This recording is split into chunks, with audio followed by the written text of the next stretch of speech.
Sénégal ji boppam moo rëbëjoo kenn xamul li lan la walaay Achim kenn xamul li lan am ngeen 1 minute seen temps am ngeen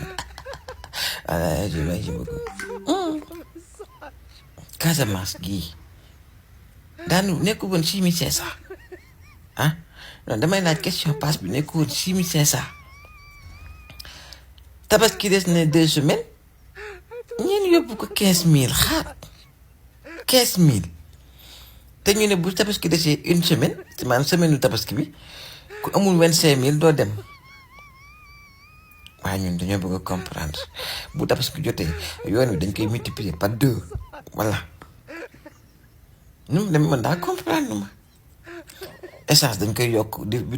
kon kay gouvernement bi na yokk essence nañu yokk essence ak gasoil comme chauffeur yi ñoom ñàkk nañ yërmande koo xam dañuy jëlee passe bu 6500 yóbbu ko bu 25000 pendant période du tamxarit gi astafurlah tabaski gi état bi na ci liggéey na jël essence bi gasoil yokkal ñu ko comme ni chauffeur yi di yokkee yëf yi man li wax ba xalaat la xel ma rafet la en tout cas amu leen yërmande chauffeur yi amu leen yërmande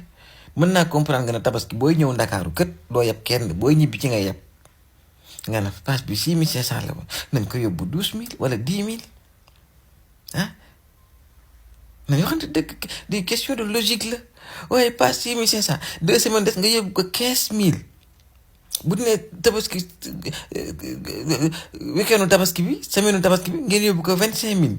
imagine tabaski ay charge am li fi nekk jënd tissu jënd yëre jënd lépp jënd dàll xar ñoom pompiteer ak soble ak ñoom ñëpp nettatu lépp nga jënd ko nga ne dangay dem ñu ne la 25000 ngay paas yow cundum te sa bagage bokk gu ci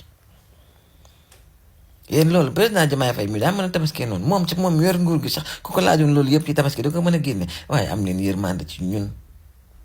ay waay jël am leen yërmande ci ñun yéen ñi jaam yàlla am leen yërmande ci seen biir laay Achim réew mi ñoo xorom